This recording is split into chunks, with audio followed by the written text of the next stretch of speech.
Ashabul Kahfi. Bagian 6.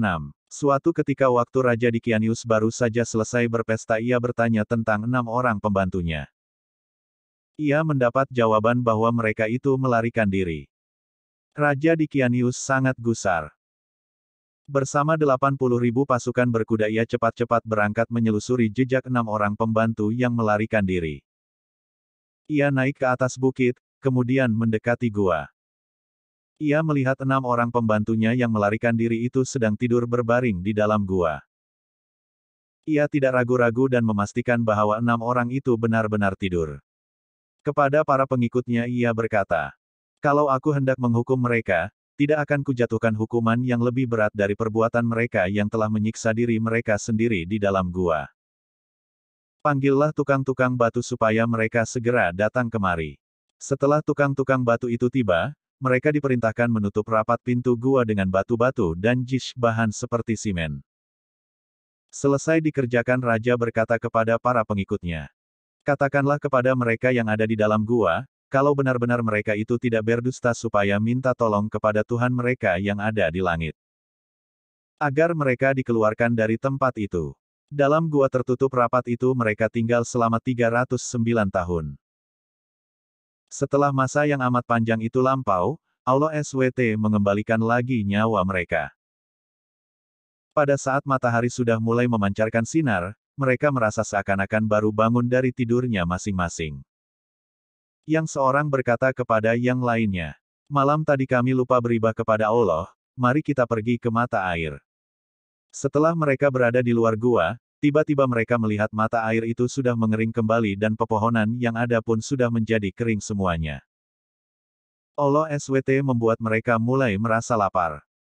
Mereka saling bertanya, "Siapakah di antara kita ini yang sanggup dan bersedia berangkat ke kota membawa uang untuk mendapatkan makanan? Tetapi yang akan pergi ke kota nanti supaya hati-hati benar, jangan sampai membeli makanan yang dimasak dengan lemak babi."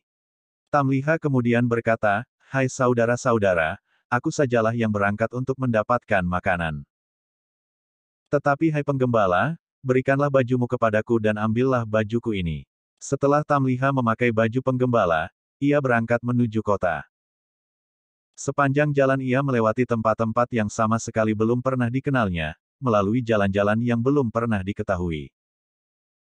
Setibanya dekat pintu gerbang kota, ia melihat bendera hijau berkibar di angkasa bertuliskan, "Tiada Tuhan selain Allah dan Isa adalah Roh Allah." Tamliha berhenti sejenak memandang bendera itu sambil mengusap-usap mata. Lalu berkata seorang diri, "Kusangka aku ini masih tidur." Setelah agak lama memandang dan mengamat-amati bendera, ia meneruskan perjalanan memasuki kota. Dilihatnya banyak orang sedang membaca Injil. Ia berjalan dengan orang-orang yang belum pernah dikenal. Setibanya di sebuah pasar ia bertanya kepada seorang penjajah roti, "Hai tukang roti, apakah nama kota kalian ini?" "Apesus," sahut penjual roti itu. "Siapakah nama raja kalian?" tanya Tamliha lagi. "Abdurrahman," jawab penjual roti itu. "Kalau yang kau katakan itu benar," kata Tamliha, "urusanku ini sungguh aneh sekali. Ambillah uang ini dan berilah makanan kepadaku." Melihat uang itu, penjual roti keheranan. Kerana uang yang dibawa Tamliha itu uang zaman lampau, yang ukurannya lebih besar dan lebih berat.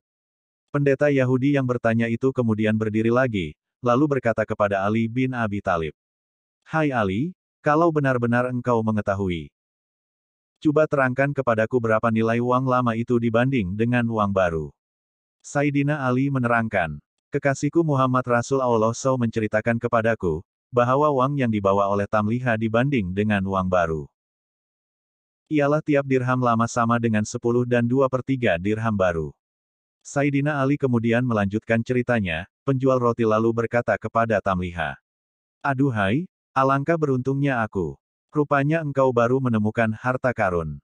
Berikan semua itu kepadaku. Kalau tidak, engkau akan aku hadapkan kepada raja." "Aku tidak menemukan harta karun," sangkal Tamliha. "Uang ini kudapat dari 3 hari yang lalu dari hasil penjualan buah kurma seharga 3 dirham. Aku kemudian meninggalkan kota kerana orang-orang semuanya menyembah Dikianius." Penjual roti itu marah. Lalu berkata, apakah setelah engkau menemukan harta karun masih juga tidak rela menyerahkan sisa uangmu itu kepadaku? Lagi pula engkau telah menyebut-nyebut seorang raja durhaka yang menyebut diri sebagai Tuhan, padahal raja itu sudah mati lebih dari 300 tahun yang silam. Apakah dengan begitu engkau hendak mengolok-olok aku? Tamliha lalu ditangkap. Kemudian dibawa pergi menghadap raja. Raja yang baru ini seorang yang dapat berpikir dan bersikap adil. Raja bertanya kepada orang-orang yang membawa Tamliha. Bagaimana cerita tentang orang ini?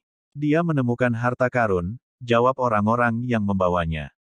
Kepada Tamliha raja berkata, engkau tak perlu takut. Nabi Isa AS memerintahkan supaya kami hanya memungut 1/5 saja dari harta karun itu. Serahkanlah yang 1/5 itu kepadaku, dan selanjutnya engkau akan selamat. Tamliha menjawab, Tuanku, aku sama sekali tidak menemukan harta karun. Aku adalah penduduk kota ini. Raja bertanya sambil keheranan, engkau penduduk kota ini? Ya, benar. Sahut Tamliha. Adakah orang yang kau kenal? Tanya raja lagi. Ya, ada, jawab Tamliha. Coba sebutkan siapa namanya, perintah raja. Tamliha menyebut nama-nama kurang lebih 1.000 orang, tetapi tak ada satu nama pun yang dikenal oleh raja atau oleh orang lain yang hadir mendengarkan. Mereka berkata, semua itu bukan nama orang-orang yang hidup di zaman kita sekarang. Tetapi, apakah engkau mempunyai rumah di kota ini? Ya tuanku, jawab Tamliha. Utuslah seorang menyertai aku. Raja kemudian memerintahkan beberapa orang menyertai Tamliha pergi. Oleh Tamliha mereka diajak menuju ke sebuah rumah yang paling tinggi di kota itu.